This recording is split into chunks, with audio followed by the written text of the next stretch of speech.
I'll never forget the summer I spent in a small studio apartment in downtown Los Angeles.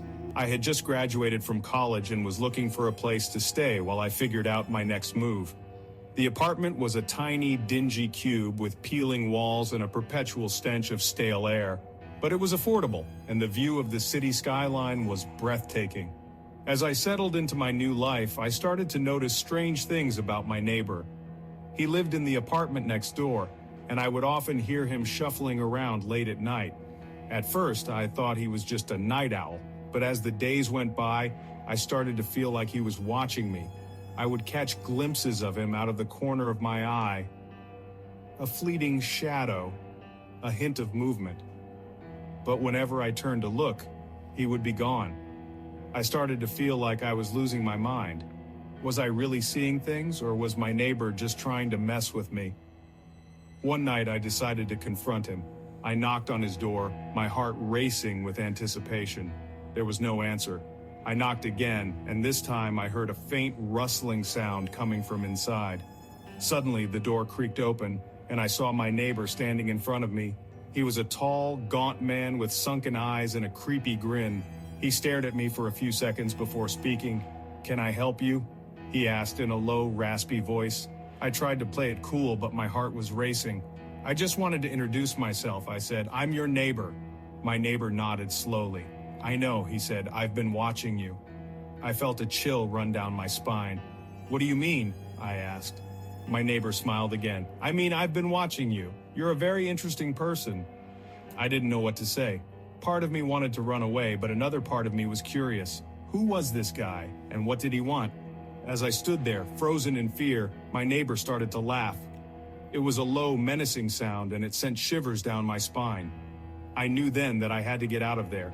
I turned and ran, not stopping until I was safely back in my own apartment. I never saw my neighbor again, but I could sense that he was still watching me. I started to feel like I was living in a nightmare, and I knew that I had to get out of there. I moved out of the apartment a few weeks later, and I never looked back. But even now, I still wonder about my neighbor. Who was he, and what did he want from me?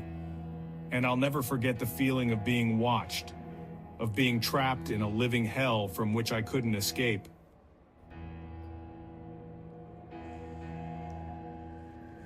I'll never forget the road trip I took with my friends during spring break. We had all been friends since high school, and we were excited to explore the Pacific Coast Highway together. We packed up our car with snacks, maps, and music, and set off early in the morning. The drive was beautiful, with stunning views of the ocean and cliffs. We stopped at all the usual tourist spots, taking photos and marveling at the scenery. But as the day wore on, we started to feel a sense of unease. The GPS had stopped working, and we were starting to get lost. We drove for hours, but the scenery didn't change. We were stuck in some kind of loop, and we couldn't escape. We started to feel like we were in a horror movie, driving down a deserted road with no end in sight. As the sun started to set, we pulled over to the side of the road. We were all feeling scared and disoriented, and we didn't know what to do. We tried to call for help, but our phones had no signal. As we sat there in silence, we started to hear strange noises. At first, it was just the wind rustling through the trees, but then we heard footsteps. They were light and stealthy, but they were definitely there. We exchanged nervous glances, wondering what was making the noise. Was it an animal, or was it something more sinister?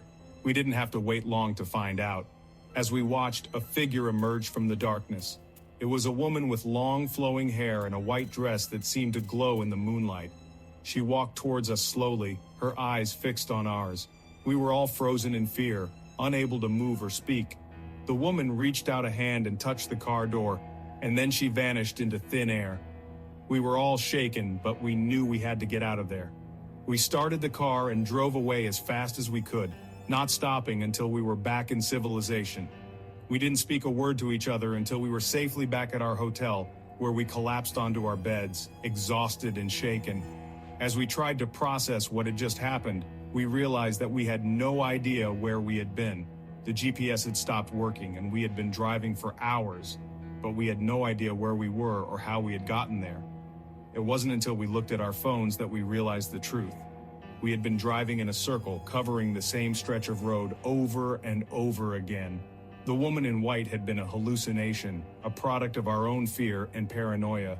But even knowing that, we couldn't shake the feeling that something had been watching us, following us as we drove. We left the Pacific Coast Highway the next day, eager to put the experience behind us, but the memory of that night has stayed with me, haunting me like a ghost.